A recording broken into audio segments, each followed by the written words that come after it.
On est vendredi, puis on est le 25. Comment ça va aujourd'hui? J'espère que ça va bien. Bien, écrivez-le, que je le vois. Mais non, je ne suis pas en direct. Je reviens sur Valérie Plante, je reviens sur Justin. Boeing va mal depuis 2018 qui perd de l'argent. Quelle est la réponse des syndicats? Je vais vous en parler. Le Canada va être le dernier des pays de l'OCDE. Je vais vous parler de ça. L'UDA qui arrête un tournage, pourquoi pas? Hein? La réplique des producteurs de lait sur le gaspillage depuis 10 ans. Les 3 clowns vont être en prison, on va jaser de ça. Tesla surprend tout le temps. Vers le haut ou vers le bas, mais c'est une compagnie qui surprend tout le temps. Le taux de chômage baisse encore aux États-Unis pendant que nous autres, on monte. Les coûts d'électricité, on va parler de tout ça. Ah, ça, c'est intéressant.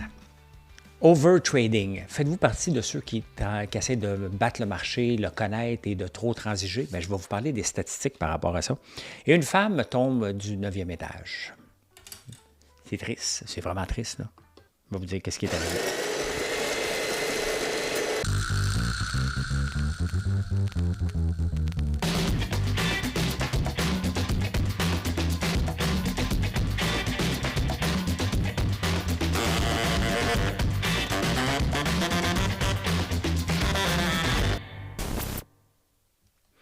Et vous voulez des trucs pour faire votre épicerie à 75$ puis amener des lunchs quand vous allez retourner travailler au bureau au mois de janvier.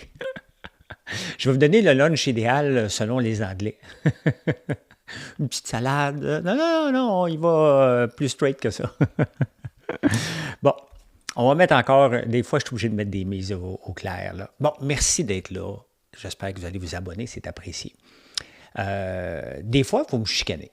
Ben là, tu n'avais pas toutes les infos avec Valérie Plante. Pourquoi tu en as parlé? Tu devrais attendre au lendemain. C'est énormément d'ouvrages enregistrés, ce show-là. Énormément d'ouvrages, énormément de recherches. Et j'essaie d'être le plus à jour possible. J'enregistre quelque part dans la journée pour que ce soit prêt à 4 heures du matin. Dépendamment de ce que j'ai à faire dans le jour, j'essaie d'être le plus tard possible. Mais ce n'est pas toujours possible et je suis tout seul. J'ai pas trop de patience sur YouTube pour me faire engueuler, moi vous dire. Je suis tout seul, je fais du mieux que je peux, j'essaie de vous amener de l'information qui existe ailleurs, parce que je prends les informations sur les journaux, dans les journaux, et j'essaie de vous l'amener avec une vision entrepreneuriale tout le temps. C'est toujours ma tête d'entrepreneur qui parle. Mais respectez ça, j'ai pas beaucoup de patience. Je suis obligé de bloquer beaucoup de gens dernièrement, et je trouve ça plate. Je trouve ça plate que vous venez m'écouter puis que je suis obligé de vous bloquer. Parce que vous m'engueulez. Que vous ne soyez pas d'accord avec moi, sincèrement, c'est bien correct. Là. Il y a des choses que je parle de faits. Quand je parle de faits, c'est pas trop négociable. Quand je donne une opinion sur Valérie Plante, qui est-tu la meilleure ou pas la meilleure, bien ça, c'est débattable. Hein? Vous aimez Valérie Plante, vous trouvez que c'était la meilleure des 20 dernières années. Le Journal de Montréal qui s'en va dire justement que Valérie Plante était la meilleure mairesse des 20 dernières années. Je veux bien croire qu'on n'a pas été gâtés avec Coder. Là. Je veux bien croire qu'on n'a pas été gâtés avec Gérald Tremblay puis Applebaum. Là. On a eu une bande de losers. Donc, c'est bien facile. Au royaume des aveugles, le borgne roi, là, on a eu une bande de crosseurs dans les dernières années. C'est bien évident qu'elle était pas si pire, mais elle n'est pas venue travailler pour les Montréalais. Elle est venue travailler pour elle. Arrêtons de dire qu'elle est venue faire ce qu'elle avait dit qu'elle faisait dans son programme. Fermer la montagne, j'espère qu'elle n'aura pas le temps de le faire. Mais là, elle est une loose cannon. Là, elle, pendant un an, là, n'a pas de souci de se faire réélire. C'est pas une joueuse d'équipe. Elle se balance bien raide de son parti puis de qui. Donc, elle, là, elle va faire tout ce qu'elle veut dans la prochaine année. Tout ce qu'elle veut en s'en foutant royalement. Vous allez voir. Est-ce que c'était la meilleure? Non. Non. Une mairesse qui ne comprend pas son rôle de leader, de gestionnaire de fonds publics, c'est pas la meilleure. C'est le rôle premier. C'est le rôle premier. Le problème, c'est que là, c'est qui va être le plus à gauche encore qu'elle? On aime ça mettre les gens à gauche au pouvoir. On aime ça les détester, mais ils nous donnent ce qu'on veut. Ils ne nous gèrent pas. On aime ça. Donc, voilà. Mais là, tout le monde dit « Hey, c'était la mairesse. Regarde, elle n'était pas bonne. Elle n'était pas bonne. Hein? Amoureuse de sa ville. C'est justement, c'était sa ville. S-A majuscule. C'était elle. C'était pas les autres. Hein? Une des grandes choses qu'elle est très fière, c'est d'avoir donné la gratuité aux 11 ans, aux moins d'11 ans pour le transport en commun. Et ou 65 ans et plus. Mais ça a juste coupé des revenus. On a gardé le même staff. Est-ce que c'était le moment de le faire, sachant que la STM est en marde financièrement? C'est un beau geste, là. Et ce qu'elle dit, c'est que ça a augmenté de 12 à 15 les aînés qui prennent le transport en commun. Bien, c'est parfait. Donc, on a la preuve que maintenant, on doit le rendre gratuit à tout le monde, puis qu'on aille charger quelque chose. Au lieu d'aller charger, on charge à des automobilistes pour mettre un système de payage. On est en train de faire des taxes par-dessus des taxes, alors que ça serait très simple. Tout le monde, hein? Tout le monde qui a un logement, là, tu payes 50$ par année. Ton loyer va augmenter de 50$ au courant de l'année au complet. Tu as une maison, 50$. Tout le monde égal.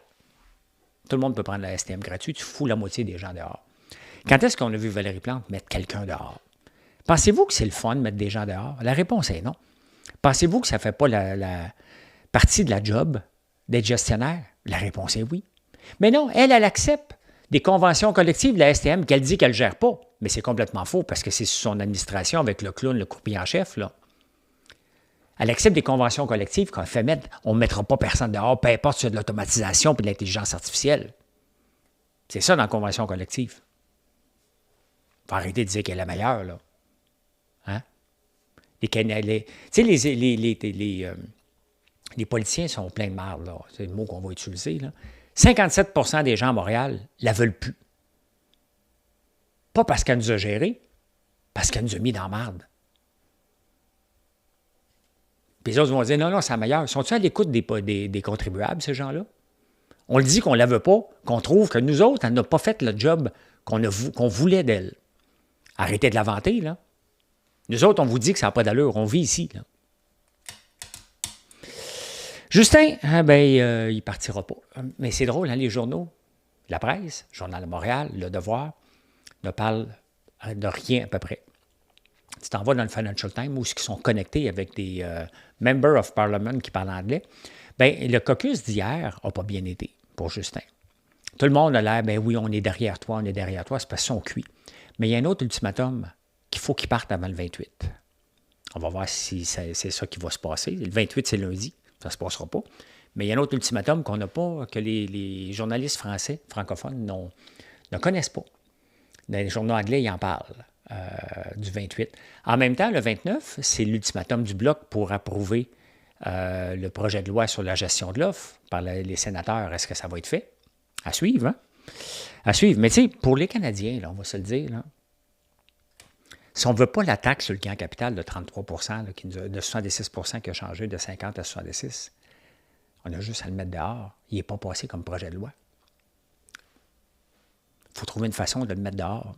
C'est ça, hein, avant que ce soit passé.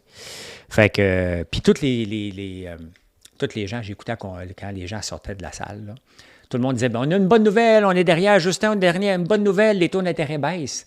Non. Non, il faut être réaliste, là. Les taux d'intérêt n'est jamais une bonne nouvelle quand c'est bas.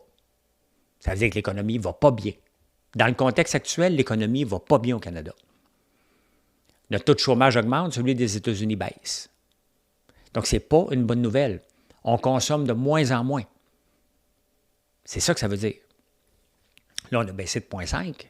On va baisser probablement d'un autre 0,5 qui aurait pu faire de 1 d'un coup, mais il va par coup de 0,5. Donc, on va voir le 11 décembre qu'est-ce qu'il va faire. Mais tous derrière Justin jusqu'au 28, on va voir. Hein? Vous savez que je ne suis pas un amoureux des syndicats parce que les syndicats sont déconnectés. Hein? Regardez Martine Hébert, le président de la FAE dans l'éducation, les professeurs, a dit, nous autres, c'était pas notre job à nous autres là, de s'occuper de l'école à Bedford. Ils l'ont vu, mais c'était pas leur job. C'est ça, un syndicat. C'est ça aussi. Hein? Tout le monde s'en lave les mains, mais eux autres font une conférence de presse. Non. On l'a vu, mais c'était pas nous autres à faire ça. Là. Pas nous autres à faire ça, pas tout. Hein? Boeing est en grève depuis 6 semaines. Ils veulent une augmentation de salaire de 50, 60, 70 %. C'est toujours à peu près ça. Boeing perd de l'argent depuis 2018. Boeing n'est même pas capable de... Ils ont amené 2 astronautes sur la Station spatiale internationale. Ils ne sont même pas capables de les ramener. C'est SpaceX qui va les ramener. Boeing a eu des problèmes avec des portes qui partent, hein? Des avions qui s'écrasent. Boeing perd de l'argent. depuis 2018. Dernier trimestre, ils ont perdu 6 milliards. Le syndicat est en grève. Il va avoir plus d'argent.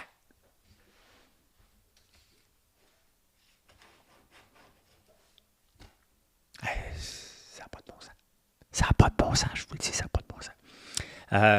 Vous savez que la productivité, j'en ai parlé souvent ici, puis c'est un enjeu majeur au Canada. Majeur, parce que, regardez, quand on met une convention collective, qu'on refuse l'intelligence artificielle, que ce soit pour les containers, que ce soit pour la STM, toutes les nouvelles conventions collectives, on refuse la modernisation, puis on accepte ça. Bien, ce faisant, on se tire dans le pied globalement. Quand on refuse la nouvelle technologie, quand on refuse de se moderniser, quand on plie aux syndicats non-stop, bien, ça donne ça, un pays qui n'est pas productif. On est tellement pas productif qu'on va être le pire pays de l'OCDE. On n'est déjà pas bon, point de vue productif. On va être le pire pays d'ici 2030. Pas des blagues, là. C'est pas des blagues. Donc, il va falloir souhaiter un dollar extrêmement faible pour être capable de contrebalancer notre non-productivité. Ça veut dire que quand on va aller aux États-Unis ou un peu partout, ça va nous coûter cher pour les vacances. Prendre des vacances, c'est, ben oui, c'est ça. On sera comme la Corée du Nord. On reste chez nous et on ne transige pas de personne. Hein. Mais il y a 3 économistes majeurs au Canada qui ont dit, écoutez, on peut renverser la vapeur. Mais pour ça, il va falloir sauter dans le bandwagon de l'intelligence artificielle. Pas dans l'intelligence artificielle, dans les infrastructures, électricité. C'est exactement ce que je parlais hier. Bien, ces 3 économistes-là arrivent aujourd'hui. Bon, je ne suis pas un smart, vous l'avez lu dans le journal, là, je vous répète. Mais c'est ce qui se passe beaucoup au Canada anglais, de dire non, il ne faut pas passer à côté de ça. On a passé à côté de la crypto. Hein? On a besoin des infrastructures. L'intelligence artificielle, j'en ai montré un petit peu, c'était difficile à dire, ce mot-là. L'intelligence artificielle est là pour rester. Est là pour faire partie de nos vies, à différentes saveurs. Ça prend énormément d'énergie, qu'on aime ça ou non. Est-ce qu'on va se tourner le dos? On va tourner le dos à ça? Est-ce qu'on peut se permettre de tourner le dos? On a une occasion en or de s'enrichir, de créer de la richesse, d'inviter les entreprises à venir s'installer ici et renverser la vapeur de la non-productivité. On a la chance, là. Est-ce qu'il y a un gouvernement qui va avoir le courage d'y aller de l'avant, de bâtir des barrages pour ça, de ramener le nucléaire, de faire des centrales au gaz naturel liquide? Ça prend du courage, là.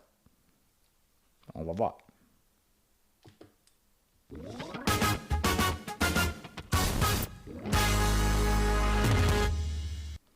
Et c'est ça qu'on demande à nos politiciens, du courage. Hein? Là, il y a Trudeau qui va ralentir les seuils d'immigration. C'est une bonne affaire.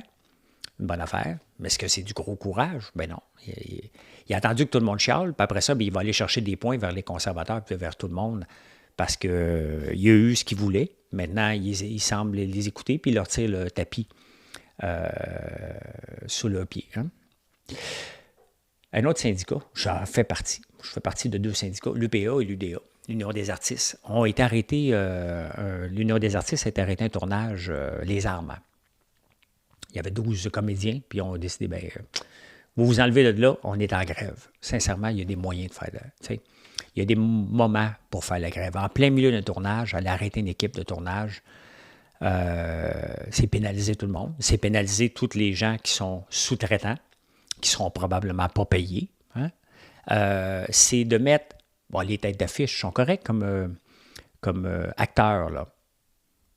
Mais les acteurs en dessous, qui n'ont pas eu le choix de partir, les plus petits acteurs, là, est-ce qu'ils vont se faire appeler par une maison de production? Vous allez me dire, c'est pas de leur faute. On délègue des humains ici. On délègue des humains.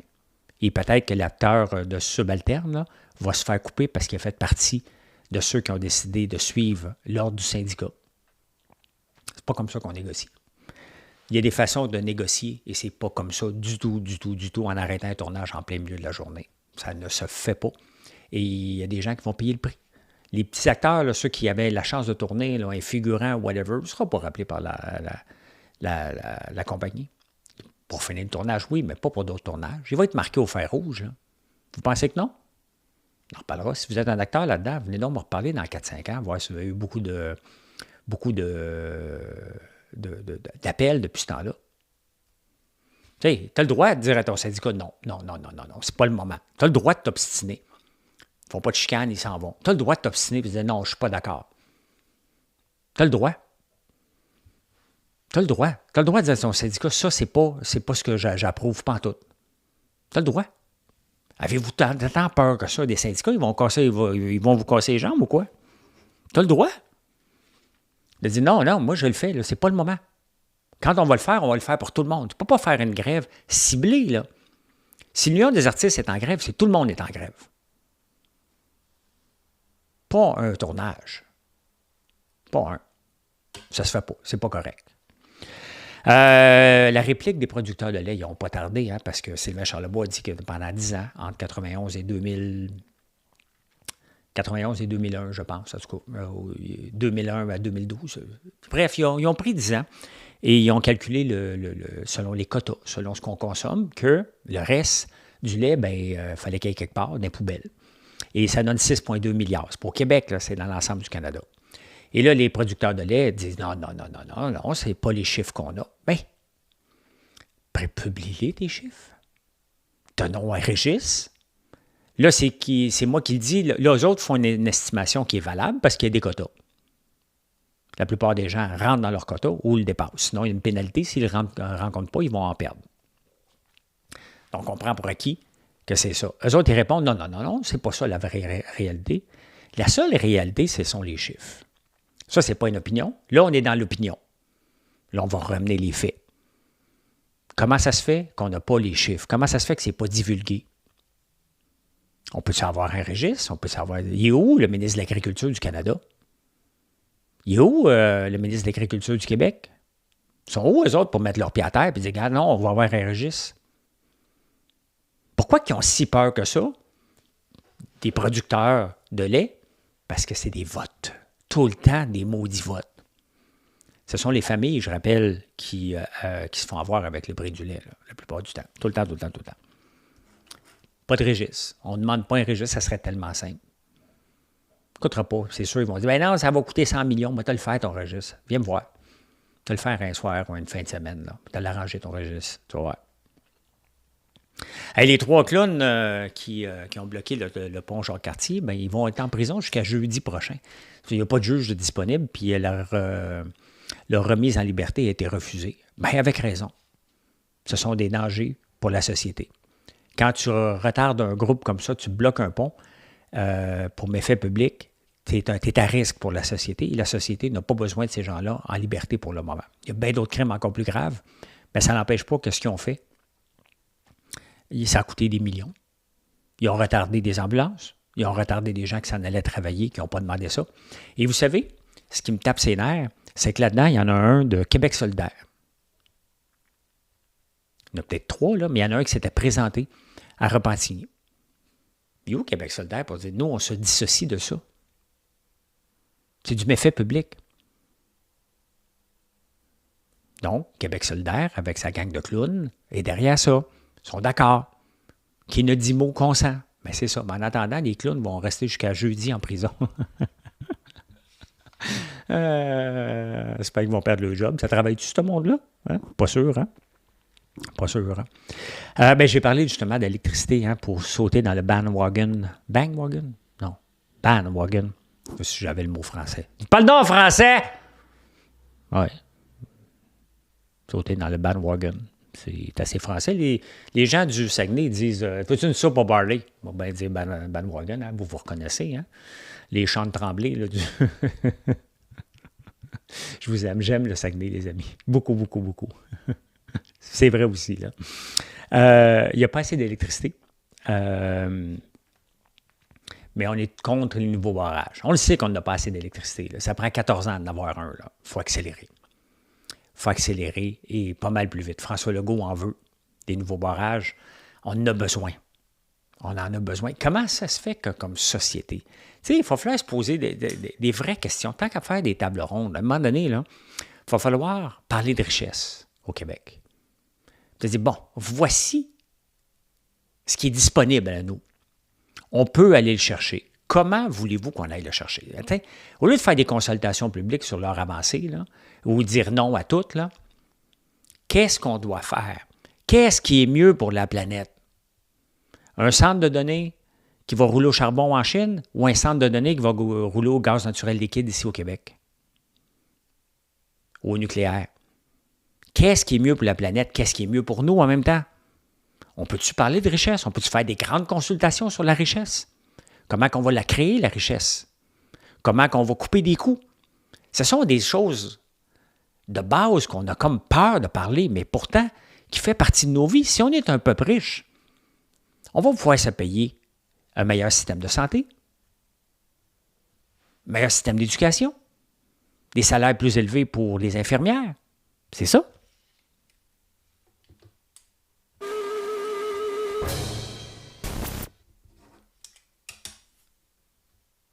C'est simple. Non, mais on peut-tu en parler? Moi, j'en parle ici, mais j'ai une portée limitée, là. À moins que vous le partagez à tout le monde, là. Que je monte à 10 000. J'aimerais ça un jour avoir 10 000 personnes à chaque jour. Je l'ai un peu quand je regarde toutes les plateformes, le podcast X et ici sur YouTube. Mais tu sais, 10 000 sur YouTube à tous les jours.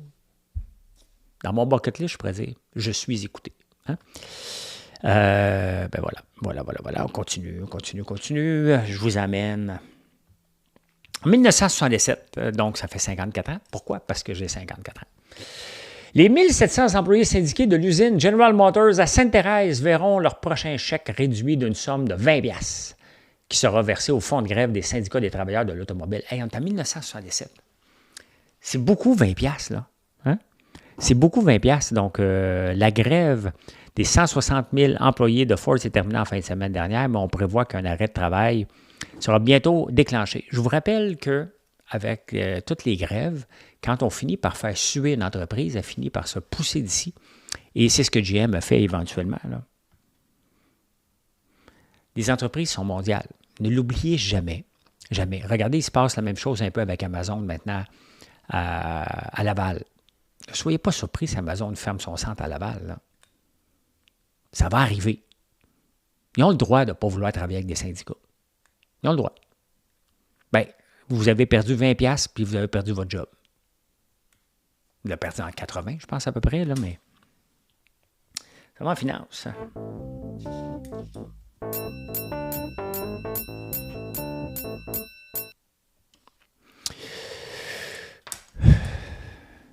Tesla. Que c'est surprenant, cette compagnie-là. Hein? Ça me surprend tout le temps. Ils ont rapporté des chiffres. Regardez-moi ça. Il y a à peine une semaine, on va regarder un mois, bien, il n'a pas retrouvé son 261, il est à 250. Hein?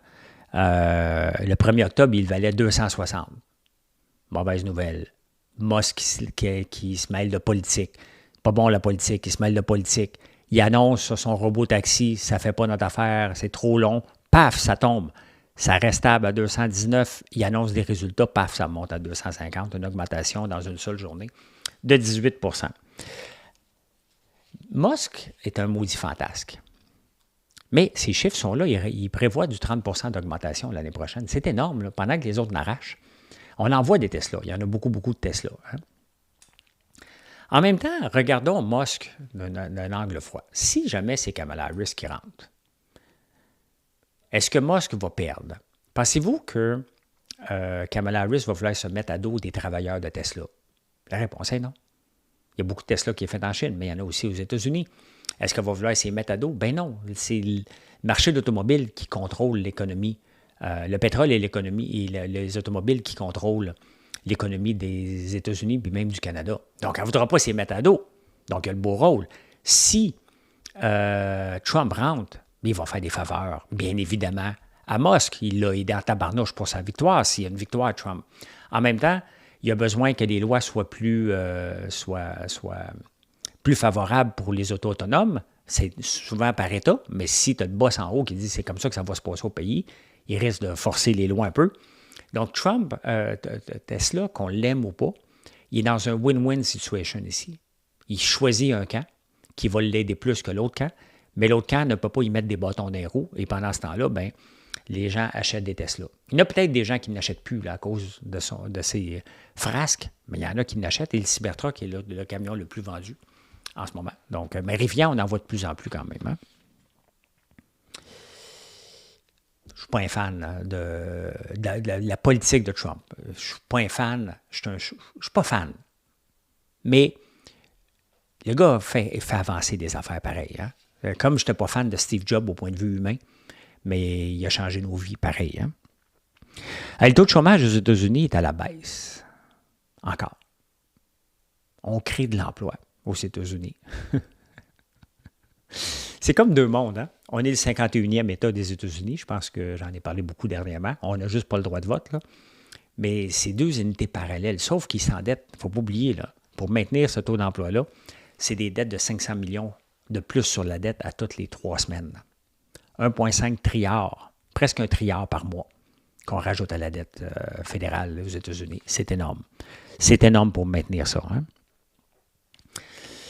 Deux choses quand même qui est toujours inquiétant pour un dirigeant d'entreprise, c'est l'inflation, parce qu'on a une limite à augmenter nos prix. On ne peut pas augmenter nos prix comme on veut.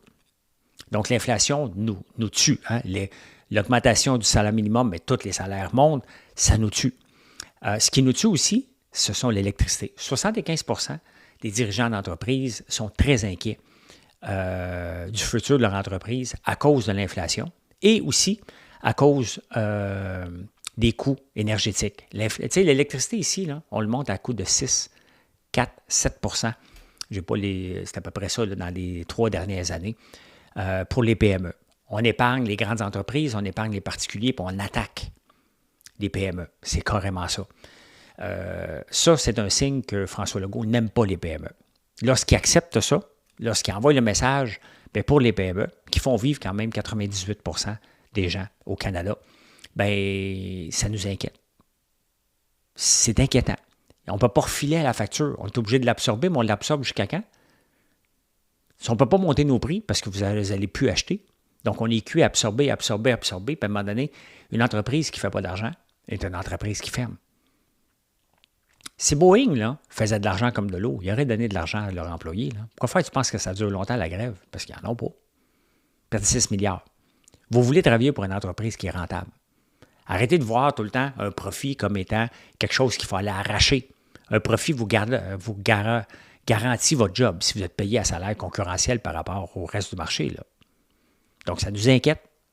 Vraiment. Vraiment. C'est beaucoup de coûts. Là. On ne peut pas les refiler, on ne peut pas faire grand-chose. J'ai des machines qui roulent. Ma machine d'huile, elle roule 24 heures par jour. C'est sûr que ça prend de l'électricité. Ça n'en prend pas beaucoup.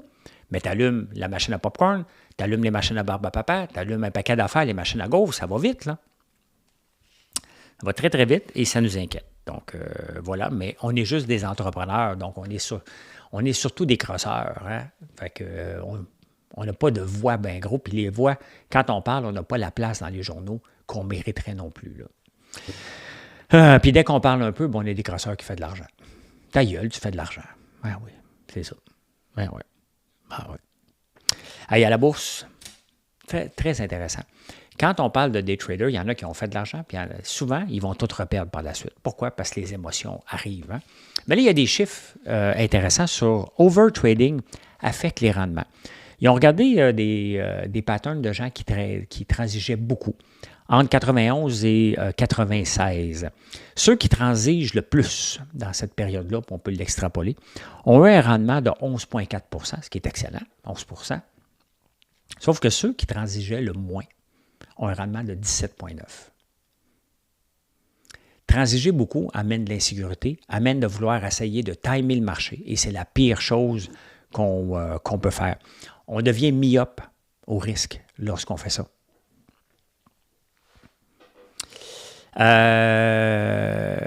Deux choses. Donc, si on veut être à l'aise avec nos placements, il faut minimiser le trading et ne pas essayer de timer le marché. Le marché est-tu haut en ce moment? On va aller le voir. Il est-tu haut ou il est-tu bas? Hein? On achète-tu un titre qui a planté ou on achète un titre qui a monté? Il est-tu haut à 42 000? Bien, il a baissé. Le Nasdaq est-tu haut à 20 000? Est-ce qu'on vend en ce moment? Est-ce que le S&P 500, il y a un an, il était, mettons, sur 5 ans? Est-ce qu'il était élevé? En janvier 2022, à 4 700, il en vaut 5 008. Là. Et c'est là que l'approche hot potato est intéressante, parce que tu n'essaies pas de timer le marché. Tu restes où ce que tu es, tu switches, quand celui qui est un leader n'est plus un leader, puis il y en a un autre qui a pris le momentum. Investir par momentum nous donne un rendement pas mal plus élevé. Un rendement comme si on transigeait moins, dans le fond, parce que lorsqu'on transige moins, on a du 17,9 versus 11,4. Lorsqu'on transige efficacement, là, mais les gens qui sont très actifs dans leur portefeuille vont avoir un rendement de 11 en moyenne. Si tu transiges presque pas. Donc, tu vas avoir du 17,9 quand même. Hein? Et ça marche avec l'approche Hot Potato qu'ils ont pris pendant 18 ans quand ils ont analysé. Donc, si tu achètes l'index qui a le momentum, tu es en business. Tu le vends lorsqu'il y en a un autre qui prend le relais. Donc, tu as 4 index. Hein? Le Toronto Stock Exchange, le S&P 500, les actions internationales et les obligations. Tu restes dans celui, puis tu peux ne pas transiger. Dans les 18 derniers mois, justement, on aurait toujours gardé notre argent dans le S&P 500. Quand il n'est plus là, tu t'en vas ailleurs. Donc, tu transiges peut-être une fois par année, peut-être une fois par 2 ans. Et c'est là qui est intéressant quand je travaille avec une firme externe pour gérer mes placements. Ils font 1 ou 2 transactions par année, là, très, très, très, très peu de transactions. Peut-être 4, là, mais c'est très minime ce qui bouge dans le portefeuille. Puis on a un rendement intéressant. Ils n'ont pas battu le S&P 500 cette année. Personne ne peut le battre. La plupart des analystes ne peuvent pas le battre de toute façon, année après année.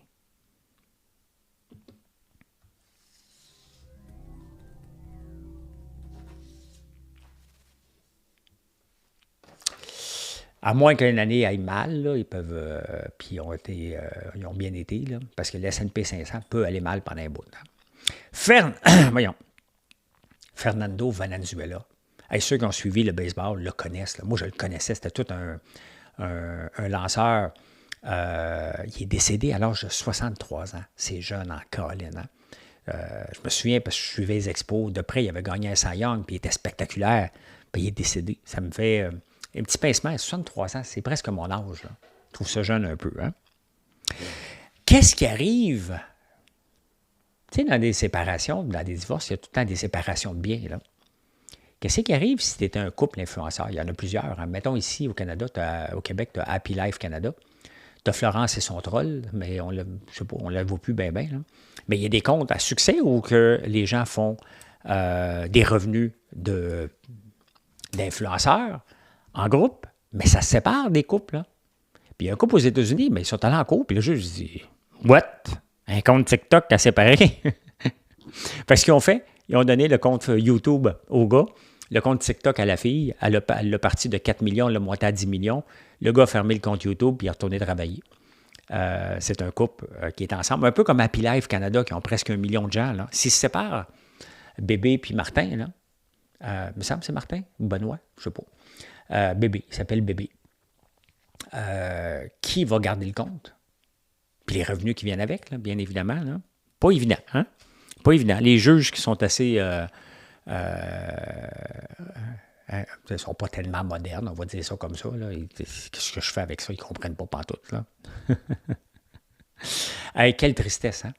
Quelle tristesse. Une femme à Londres est tombée du 9e étage, enceinte de 8 mois et demi.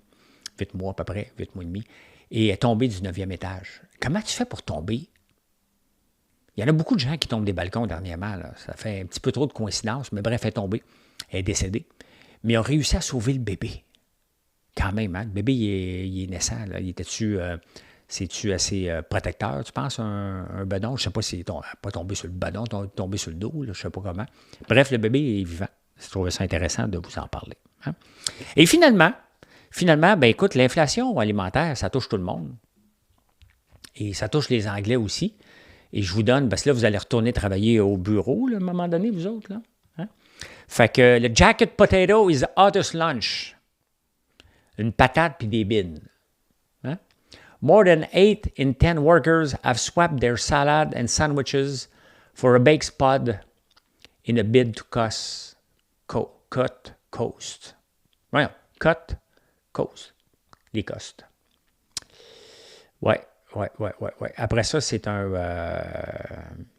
tu peux mettre du fromage un peu dessus ou du tuna. Fait qu'une patate puis des bines. D'après moi, tu es capable de rentrer dans ton épicerie à 75$ avec ça. Je dis ça, là, puis je dis rien, mais je peux surtout dire ceci.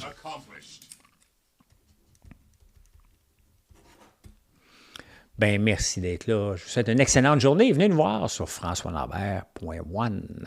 Bye.